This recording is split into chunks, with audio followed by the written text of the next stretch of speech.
Thanks, Wes. And if you're trying to pay your WAPA bill early, you might not have been able to. News Channel 8's Wes Small investigates why. Problems at the Water and Power Authority here in Sunny Isle where you pay your bill. As you can see behind me, cars have been around the corner, some of them complaining over an hour. I am here with Mr. Turnbull. He is the union rep of the Utility Workers Union, I believe, yes sir, of America. And we have an issue, a health concern inside. And could you please tell us why the workers have, what have they done? Some of them have come out. Some have come out. What has happened is they've experienced itching and skin rashes, and it's still not known what's going on. So for their better health situation, what they're doing is they're coming out until something can be addressed. The authority is trying to work on it. I can't say that they haven't been working on it, but we don't feel like enough has been done. So until something is done so that they're comfortable where they can work, some are going to remain out and some are going to remain in. The authority has tried to stagger their shifts, and everybody's trying to work along with this situation, but you know. Okay. And how long has this health problem been going on, to your knowledge? It seems like it started a few weeks ago, and one situation caused another situation. So it just compounded, and now, you know. Today it hit ahead. Yeah. Well, it's been hitting ahead. Yeah. Has anyone been taken to the doctor or hospital today or anything like that to seek treatment? I know one lady was hospitalized, and she's back out to work. Oh, she was hospitalized, yeah, and now she's correct. back to work. That's correct. Well, thank you very much, sir. I'm sure you'll keep Channel 8 advised of what's going on. What's your next step? Well, the next step is just to wait, try to work with the authority and see what's going on. I know that Mr. Hodge is on his way over to try to assess the situation personally. The WAPA president? No, the WAPA Chief Executive Director. Yes. And, you know, we'll be discussing and dialoguing as to what's going to happen next. Thank you very much, sir. You're welcome. All right. Well, that's the union rep, Mr. Turnbull, from the Utility Workers of America Union. And News Channel 8 got several calls that they weren't accepting money for a while. And as you can see, it is around the first of the month, the first of the week. And I got to tell you, this is not unusual to see cars like this and people in long lines, because you know WAPA has changed their mandate. They are shutting you off a lot quicker than they used to. That to recover their monies owed. But right now, most concern are the workers inside and their health issues. I want to thank Mr. Turnbull to getting to us and letting you know what's going on. At WAPA in Sunny Isle, I'm Wes Small for News Channel 8. Thanks, Wes. Stay with us on News Channel 8. Your Caribbean Report is up next.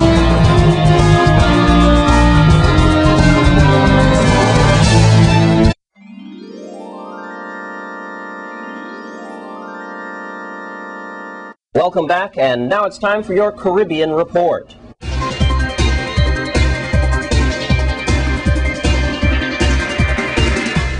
Just how much property does Texas billionaire Sir Alan Stanford own in Antigua and Barbuda? The government thought it had the knowledge of the full extent of his assets, but now it may not be so sure. The government says that it has discovered an additional 150 acres of land, partly owned by Mr. Stanford, that was not included in the resolution that took place in Parliament at the end of February.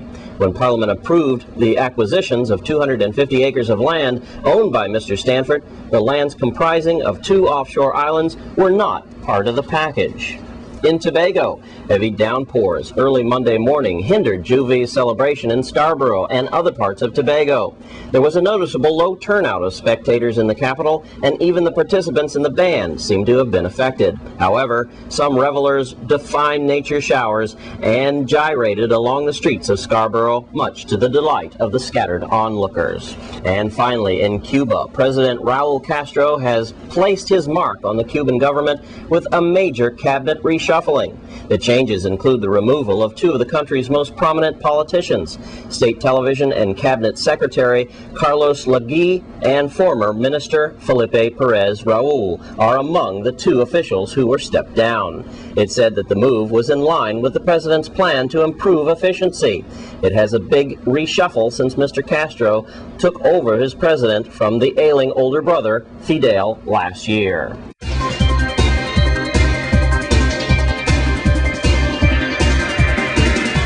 And that's your Caribbean Report for this week. And there's good news in the territory for heart patients, as a shipment of defibrillators has made its way here to the Virgin Islands. News Channel 8's cameras were there. Let's take a look. Good morning.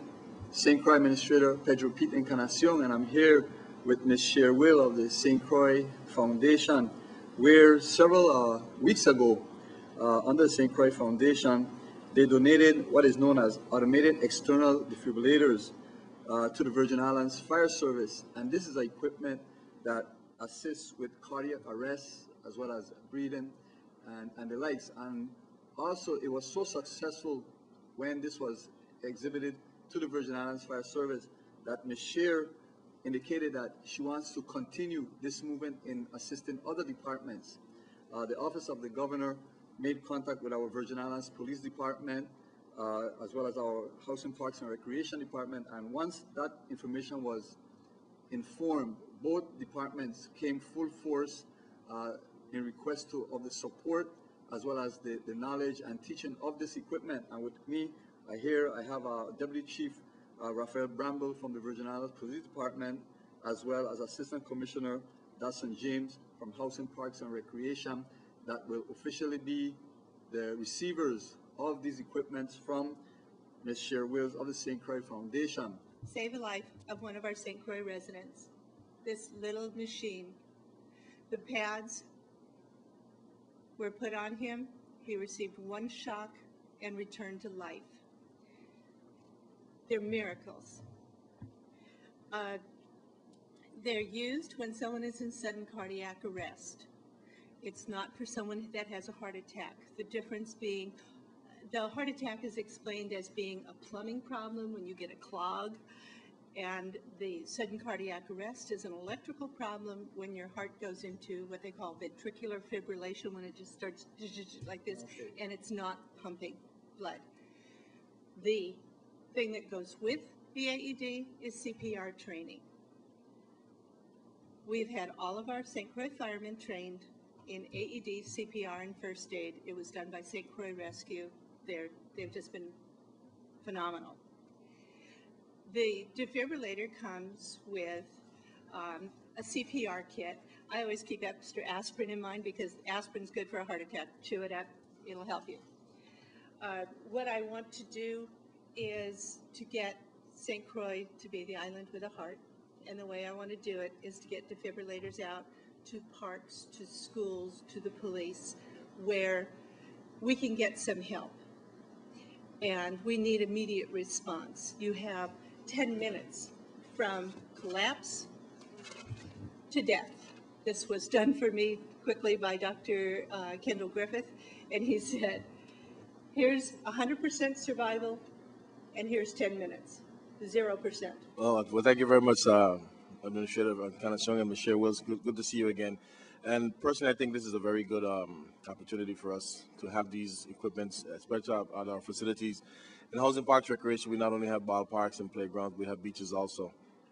And anything can happen at any time at those, given areas. Fortunately for us, we do provide, or we do have CPR training for our lifeguards and our recreation leaders. So not that we're one step ahead, but we're one step closer to be able to utilizing your defibrillators also. It was interesting to understand when you explained that the defibrillators will not activate until it tells you, because it identifies the fact that nothing is going on in a person's system in his heart. And because you'd hate to have to give someone a shock and they don't need it, but at least the machines actually tells you not to do it. And I think that is very interesting, and it's very forthcoming. It's easy to use, obviously, by what you've explained so far. And as far as the training is concerned, the training that I'm sure that we provided to us, we will be more than happy to accept your gifts of defibrillators, because, again, it's a matter of saving lives. And as far as you're talking about what Dr. Griffith is concerned and losing someone that can get a ballpark, these things happen at when you least expect.